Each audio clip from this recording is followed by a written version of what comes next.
Welcome to the Exam Room Live, brought to you by the Physicians Committee. Hi, I am the weight loss champion, Chuck Carroll, and this is the healthiest half hour anywhere online today, and we appreciate you joining us right here on Facebook and on YouTube. Coming up, we know about the link between high blood pressure and heart health. But what about the link between high blood pressure and the brain? Well, there is a brand new study out showing that hypertension at any age can speed up cognitive decline, affecting everything from your verbal skills to memory. And Dr. Neal Barnard is here to talk about that and how to lower your blood pressure and stay healthy as we head into the new year. Plus, if you have a question for Dr. Barnard, you can go ahead and send that in right now. Put it in the comment section or the chat box. You can always tweet it to us as well at Chuck Carroll, WLC, or at PCRM. Just make sure when you do that, you use that hashtag ExamRoomLive.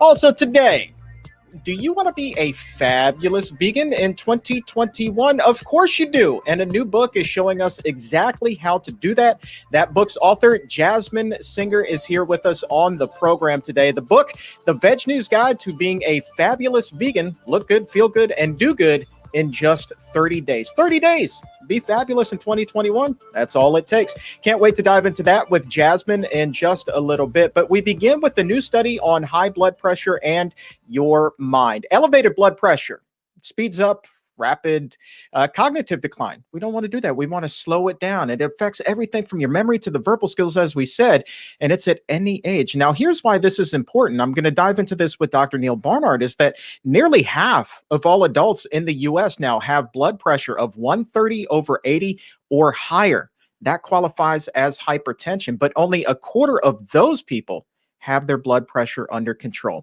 So very important indeed. How can we go ahead and lower that blood pressure? And let's find out more about that study. To do that, we welcome Dr. Neal Barnard to the Exam Room Live. Happy Monday, Dr. Barnard.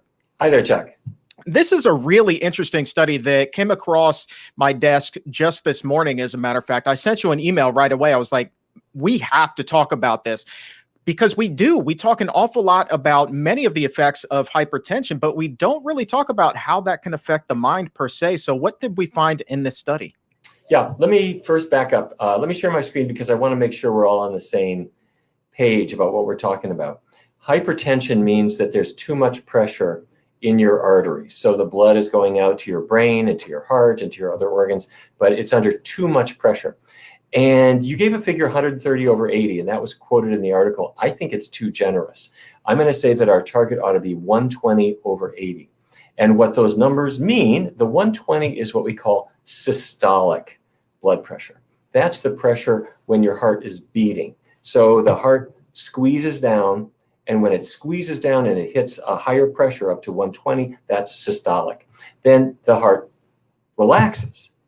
And when the heart muscle relaxes, then the blood pressure goes down to the diastolic pressure. So up to 120, down to 80, up to 120, down to 80, up to systolic, down to diastolic. So 120/80 is our target. And if either one of those numbers is higher, I'm going to call that a hypertension.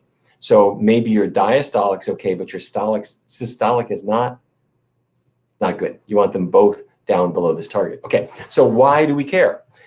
Because you can have a stroke. High blood pressure damages the arteries, and it makes them obviously more likely to burst. Either way, it's bad for your heart. It's one of the biggest contributors to heart disease, a huge risk factor. And also it can attack your kidneys. It's one of the biggest reasons that people end up on dialysis or need a transplant or die. So controlling your blood pressure is really, really, really important. So the study that we talked about this morning, Chuck, it's from Brazil, called the Brazilian Longitudinal Study of Adult Health. And it was a huge study, really well done study. 7,000 participants, a little bit more, 7,063. Brought them into the study, looked at their blood pressure, looked at their medication use, and then just tracked them over the next several years to see how they do. And what they found was really troubling. Let's say your systolic blood pressure, which you want it to be below 120.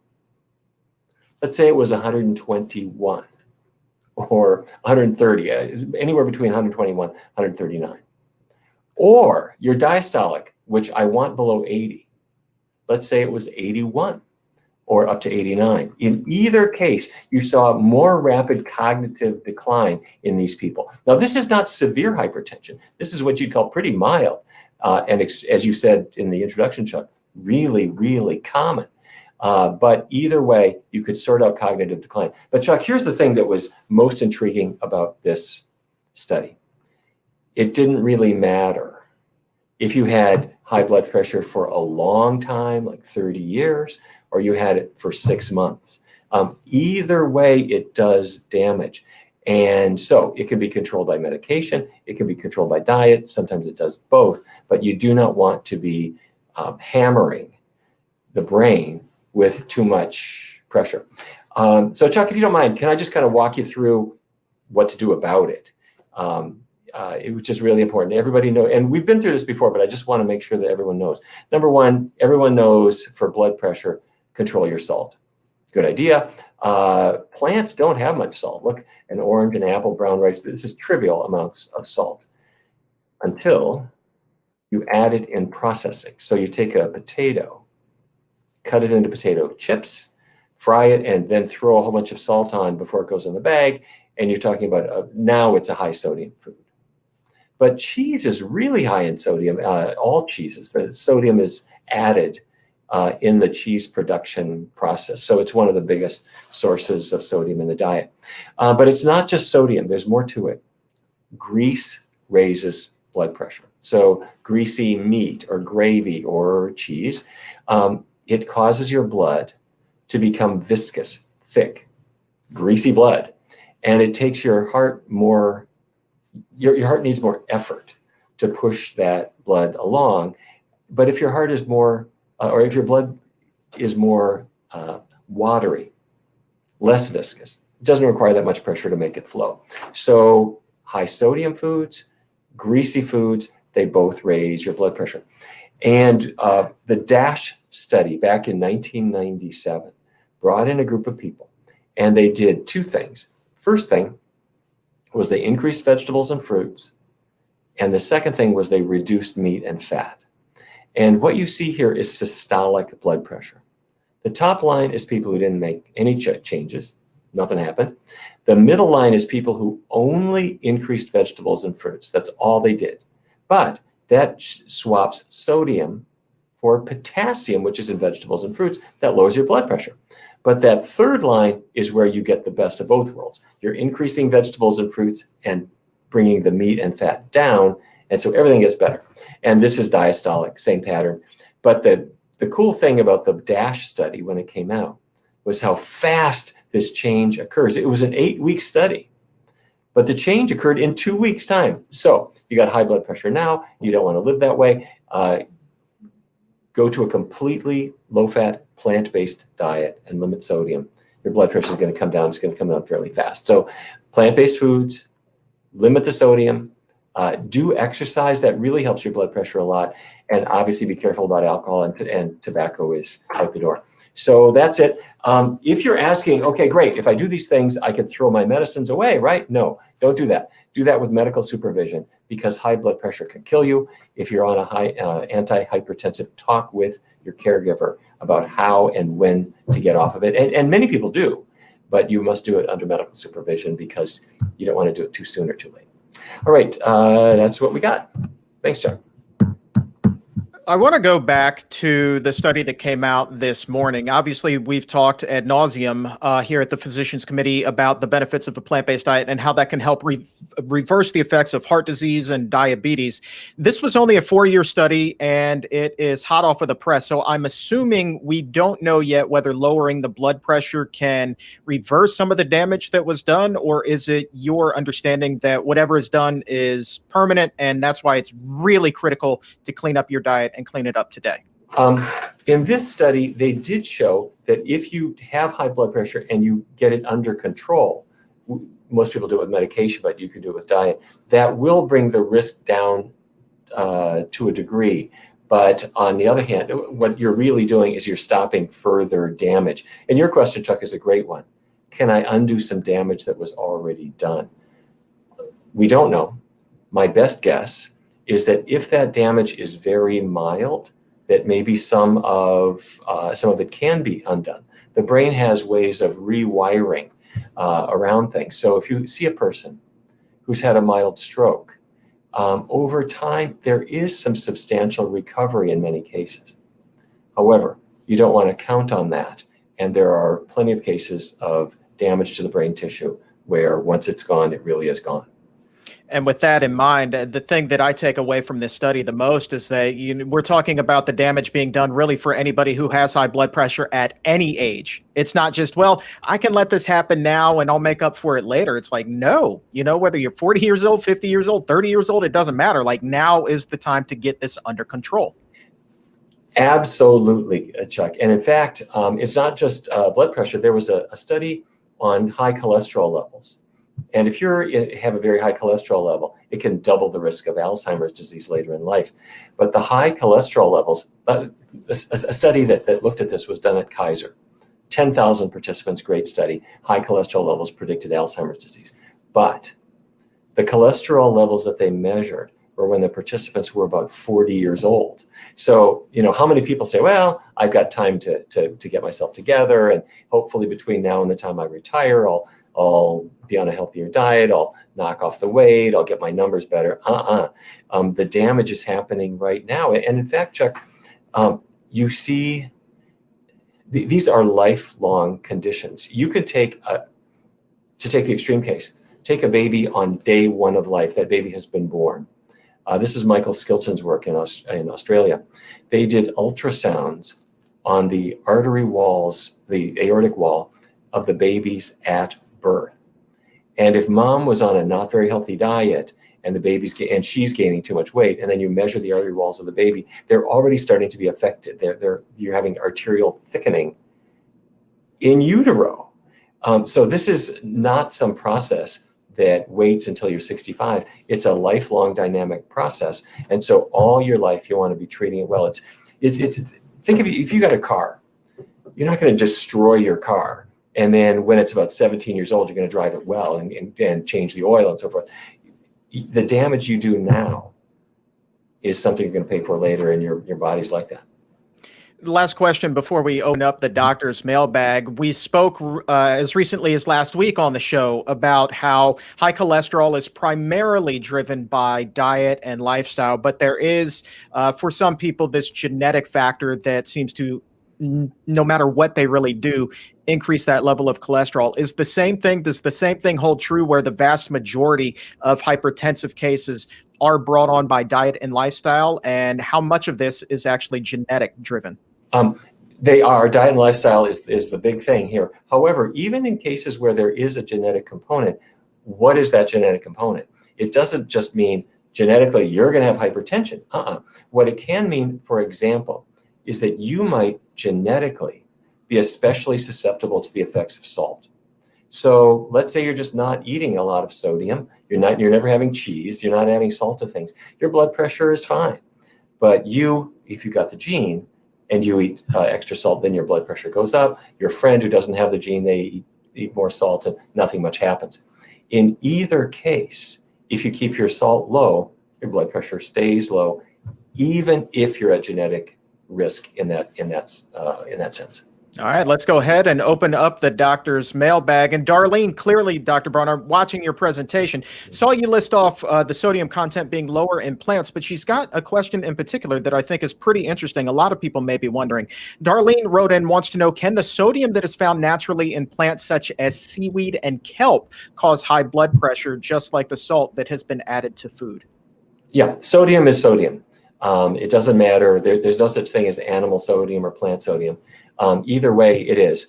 However, there are different, for chemists, there are different salts, and somebody might be referring to potassium or other ones that don't raise blood pressure. But sodium is sodium, and look at the package of something you buy. If there's a lot of sodium in there, and if your sodium intake in the course of a day goes very much north of 2 grams, 2,000 milligrams, then it's going to be contributing to high blood pressure. All right, there it is. Sodium is sodium. I feel like that should be on a T-shirt or a bumper sticker or something. I'm sure we can come with something more inventive.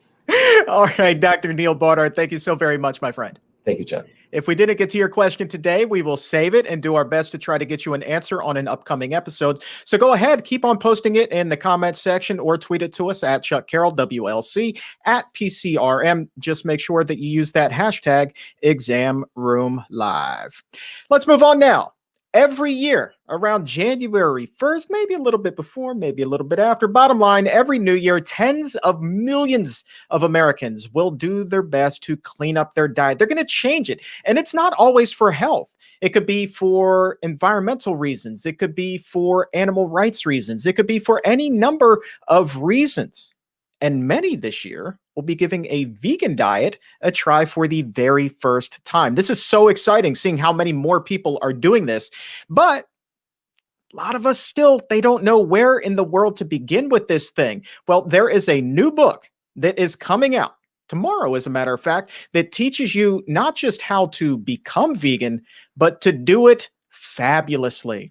And we are joined today by the book's author, Jasmin Singer. Jasmin, thank you so very much for being here. And congratulations, the VegNews Guide to Being a Fabulous Vegan. Look good, feel good, and do good in 30 days. This really is all encompassing. Yeah, thank you so much. If you're going to do something, why not do it fabulously? Like your tie, by the way. Fabulous tie. Thank you. I had to match your background. That's right. We like to coordinate. I really appreciate your intro because there are so many reasons to embrace being fabulous. And in my experience, the core definition of that is to start by going vegan. And that's where Fabulous Vegan comes in. That's right. You know, and I will argue that I don't care who you are, where you come from. You're fabulous in your own special way. That is for daggone sure. You got to embrace that fabulousness. And your book brings it out. Like, you just can't help but to get that fabulous shine after turning the pages on this thing. So let's start with why you first went vegan. I know that this is kind of it's a great book, but it's also kind of personal for you. Did you rely on a lot of your experiences to kind of plot out these 30 days? Well, I certainly have a lot of years under my belt of being vegan, and I like to believe being a fabulous vegan, and I wasn't always fabulous about it. So there were lessons learned for sure. And I partnered with VegNews, which is, of course, the leading vegan media brand in the world. What better company to be working with, what better brand to be pushing out the many ways to be a fabulous vegan. And so, yeah, of course, with my, nearly 2 decades experience being vegan and navigating all of the ins and outs of what that means in every aspect of my life, from what belt I'm wearing to what my couch is made of, to what's in my eyeliner, is it cruelty-free, is it not, to what I'm eating for lunch, that certainly informed the 30 days. And VegNews, being at the forefront of veganism for also 20 years, was a complete no-brainer. So we put our heads together and we came up with the VegNews Guide to Being a Fabulous Vegan. And I think it's pretty all-encompassing. I would say so. And it is, I mean, you cover so many reasons to do it, but you also, kind of lay this blanket over so many different people with so many different backgrounds to do this thing and to make them feel comfortable doing it. I spend all Sunday long during football season in my man cave watching 12 hours of football. Could not be happier. But I also know that on Sundays, I am in the absolute minority there. I don't know how many of my football fanatic brethren are actually eating a plant-based diet. I would argue that I'm like maybe in that 0.5% club or something like that at the most. But in your book, here's my point. In your book, you lay this out like it's not just about eating grass all day. Matter of fact, you have a chapter in there flat out called For All the Salad Haters. How important was it to you to really open it up and just make sure that you're throwing something out there for everybody? Well, veganism is for everybody. And I think that is one of the many myths that we bust in the book, is that it is for like a certain type of person or a salad lover. Here's a little secret. I don't like salads that much, but I get plenty of vegetables in. And I think it was very important to create a book that reflected the fact that not only is there a vegan version of every single food out there, literally everyone, but there is also somebody who looks like you, who is vegan and who has has a similar lifestyle to you and is vegan. Maybe they're very busy. Maybe they're, parent with multiple kids running around and they don't know where to start. There are people who have cornered that. There are people who have succeeded in embracing what it means to be a fabulous vegan anyway. So the VegNews Guide to Being a Fabulous Vegan lays all of this out in little bite-sized chapters, complete with these incredible sidebars at the end of each chapter, so that if you are really busy and you want the book, but you don't really have time to read a book, you can just skip to the lists at the end, and we'll tell you everything from how to veganize your lunch, starting with exactly what you're eating right now, but creating the vegan version of it, to what it means to start to make your closet more compassionate while being true to your own fabulous self. I think it's super important that we have something for everyone. I think it's very important that we're extremely approachable and accessible, and we understand that in our messaging, we weren't all born vegan, though more and more people are. Approachable. I like that word. It reminds me of the conversation I had with my wife when I first said, "Hey, honey, I'm going to do this vegan thing," and she's like, "You're already such a healthy eater." And by the way, hippies scare me. And so when I got the press release that your publisher sent me, I about doubled over in laughter, because this is a direct quote from the press release. Quote, "It's not all ugly plastic shoes and patchouli scented deodorant." God bless you for saying that and saying it as clearly as possible. Well, we partnered with Hachette, which is an incredible publisher. We had an amazing, fabulous vegan editor, Renee Sedlier, who also really wanted to bust these myths, along with myself, my partner in the book, who was Colleen Holland, the publisher over at VegNews for 20 years now. Really, she built an entire empire and truly changed the course of veganism forever. And it's true. As I was chatting with you about backstage before we went live here, I have 20 years of people saying really stupid stuff to me about veganism. Like, "Hey, I'm not a hippie." Well, guess what? I'm not a hippie either. I'm not going to go. I do have patchouli incense. I have to just put that out there right now. But aside from the patchouli incense, like, there are high-end ways of embracing being a fabulous vegan in terms of like what we look like and how we put ourselves together, and our clothes. They don't need to be made of cruel wool. Our eyeliner does not need to have been tested on little poor innocent animals. And our food can be delicious and nutritious and can actually replicate what we're eating already, but without the cruelty. I'm glad that you touched on the fashion end of things, because I know you're not just an author. You also do a lot with Kinder Beauty Box. You curate a lot of content over there. You just mentioned eyeliner. So talk to us a little bit about what it is that you do over there and how that then has been incorporated into the book as well. I would be thrilled to. Kinder Beauty is a pretty epic, iconic, vegan, cruelty-free, clean beauty subscription box company helmed by 3 activists, including Daniela Monet and Ivana Lynch.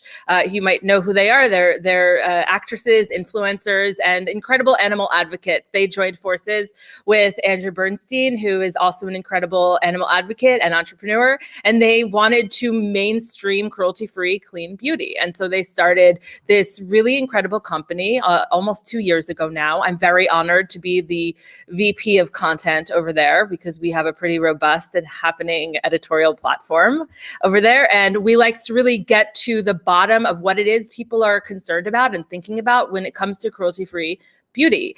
In fact, your own at PCRM, your own Christy Sullivan has helped us out, because she is like the world's leading expert in all issues pertaining to animal testing, and animal testing for cosmetics is something that we want to end at Kinder Beauty. And I know you do too at PCRM. You've been on the forefront of that movement for 35 years. And so at Kinder Beauty, we are showing that there are mainstream, beautiful ways of prioritizing beauty and self-care. We also give back to animal rights charities and environmental charities. We're so excited that PCRM is going to be a premier charity partner for us in 2021, because we're pretty much your biggest fans. Well, let me ask you this. See, I have to put on powder every day for this face. Take the shine off the face, but not off of the show. So, is there something for the fellas over at Kinder Beauty, my broadcasting brothers who have to wear makeup? You know, can we get involved in this too? Oh, please. Absolutely. Whether you are man identified or gender nonconforming, we have a boyfriend box that we've offered in the past. There's lots of our products appeal to men or male identified people who are also looking to take the shine away, maybe just with something a little bit subtle. So we have lots of products that we partner with incredible companies that are very inclusive when it comes to gender and when it comes to every type of background, every type of skin color. What I love about Kinder Beauty is that we're really curating all different types of companies, whether they're giant but still vegan and cruelty free, or they're your small mom and pop shop. So like one of our fan favorites this month is a company called Earth Harbor, and you can certainly find that over at kinderbeauty.com. So I hope you join. I'd love to send you a box, Chuck. I'd love to send you some fabulous powder for your shine. Though I think you're a really shiny individual. You should also just like own that as part of what it means to be fabulous. Oh, I embrace my inner shine. I just don't want to blind the camera. That's all I'm trying to do here. You have so many great recipes in the book as well. Before we get to the top tip that you have, but you have so many great recipes in the book as well. What was the process in identifying which ones you wanted to feature? Was it really kind of the foods that you thought a lot of people might be like, I'd go vegan, but man, right. I'm really gonna miss this? You hit the nail on the head with that. We at VegNews have 20 years of working with some of the best recipe developers in veganism, and we were lucky enough to get them to participate in the VegNews Guide to Being a Fabulous Vegan. So every chapter concludes with a really delicious recipe. Lucky for you, I didn't write it. I put together all of the lifestyle tips, but when it comes to cooking, I let my wife do that. But as far as the recipes go, we did exactly what you just said. Vegans or non-vegans want their mac and cheese. So we have a mac and cheese recipe. Non-vegans want their cake. Guess what? You could be vegan and eat your cake too. We can have our cake and eat it too. So we have something that represents everything from mac and cheese to incredible desserts to like simple foods. We have make your own nut milk, which is actually pretty easy even for me. And I'm completely blown away that we got this amazing, fabulous roster of recipe developers. There's a fabulous roster of your fans right now in the comment section as well. Jean, Martina, Jen, Erica, like so many people. Like, matter of fact, Martina says you are the most fabulous vegan. So, I mean, I can't think of a better person to have authored this book. Well, thank you. It was definitely a labor of love, and it's something I've been wanting to do for a while. I was on your show earlier this year discussing my first book, which is a memoir called Always Too Much and Never Enough. And it really documented my journey to sort of like getting over food addiction and embracing veganism and feeling really positive about myself. And after I finished writing that and going on a 65 city book tour back in the days when we used to travel, I knew that the next thing I wanted to do was to work with VegNews and to really put forth a truly remarkable manifesto for literally everybody. Partly, Chuck, because people ask me questions all the time and they ask me the same questions. So now I can just hand them a copy of the book. I love that. I love that. All right. So let's talk about the number one tip that you have in this book. Somebody gets it and they take away nothing but this one tip. Which tip would that be? I would say start where exactly you are right now. So if you are concerned about something like you're busy or you love cheese or you love your mom's, roast on Thanksgiving, then start with where you are. Understand that that is completely normal and okay. We've all been there. And then start to look for the vegan version of the one thing that you think you can't live without. If you need to contextualize it for yourself psychologically as, well, I'm going to find the vegan version, but I'm not going to give up my cheese. If you need to start there, then start there. I pretty much guarantee that like within one bite, you'll probably be rethinking this and going even deeper into your fabulous vegan self. But we don't want to exclude. We want to bring you in. We want to bring you into the vegan cheese. We want to bring you into the fact that there is a vegan version of every single animal product out there. So I would say that is the number one takeaway. There is a vegan version of every single animal product. Well, I can think of no better gift to give this holiday season than this book. It hits bookstores and Amazon tomorrow, as a matter of fact. So go ahead and head on over there, pick up your copy of the Veg News Guide to Being a Fabulous Vegan. And Jasmin Singer, it has been absolutely fabulous having you here on the show again. Thank you so much. I hope that you join us and that your viewers and your listeners join us for our fabulous book launch tomorrow. That's the 15th of December. It is more information is at vegnews.com/fabulousveganparty. We have like over 15 giveaways. Celebrities are going to pop in. We've got cooking demos. It's going to be a pretty rad party. And I hope that you join us. We're also doing an epic giveaway for anybody who purchases a copy of the book. Speaking of celebs, I can't believe I didn't bring this up. Joaquin Phoenix has given his stamp of approval for this. This is awesome. I know. I had the great pleasure of interviewing Joaquin Phoenix earlier this year for VegNews. I am lucky enough to write the celebrity column in VegNews, and I've spoken with some extraordinary people. Joaquin probably tops that list. He is through and through a tremendous advocate for animals, and he is veganizing the world, basically mainstreaming veganism pretty much better and bigger than anybody. Do you remember those award speeches earlier this year or was it last year now, where he basically just talked about veganism like in front of, while he was saying the Oscar and the Golden Globe? And I mean, epic. Wow. Talk Epic. about fabulous, right? I know. Didn't maybe he started with the Golden Globes, and then in response, didn't the Oscars then serve a plant-based menu? That's exactly right. They did. Yeah. He is a tremendous force. And for Joaquin Phoenix and Tig Notaro and Mina Suvari to all put their stamp of approval on our book, and Daisy Fuentes, I mean, it's exciting. It's an exciting time to be vegan. It's an exciting time to advocate for being a fabulous vegan. And I hope that this book really brings that movement to the next level. It's a fabulous time to pick up a copy, and an audio version is available as well. So Amazon, go ahead and pick that up tomorrow. Thank you so very much, Jasmin. Congratulations. Thank you, Chuck. Thanks for all you do. I'm a big fan. Big fan of yours too. We'll do this again soon. Okay. All right. Before we get out of here, I just want to give you a quick motivational thing, because it is Motivation Monday here. And as we turn the calendar over to the new year, a lot of us, as we've said on this show today, will be adopting a plant-based diet, trying to lose weight, trying to take control of our health. But we always start at the starting line and we think, man, our goals are 10 million miles down the road. Why should I even start? Or maybe you get going and you think, man, I've got this. And then after a month or so, you can't do it anymore. Why is it that we put these obstacles in our mind? Well, here's the thing, right? If we can bring up this picture of the old me, I would appreciate that. Let's just put this in context here, right? So this is me at 420 pounds. This is more than 11 years ago. And I am not Superman. I'm nothing special. All I did was change my diet, change my lifestyle, and more importantly than anything else, the plant-based diet has helped me to keep off. And even though the finish line when I began was 10 million miles down the road, I mean, if it were a dark tunnel, I couldn't have even seen light at the end of it. I knew that I would get there eventually, and I did that with one step at a time.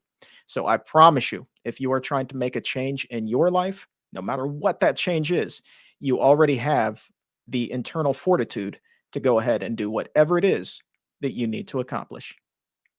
I want to say thank you one more time to Dr. Neal Barnard for joining us today, as well as the fabulous Jasmin Singer, and to the crew behind the scenes that made the magic happen today. Thank you all as always. And to you, my exam roomies, thanks so much for hanging out with us and raising your nutrition IQs on this Monday.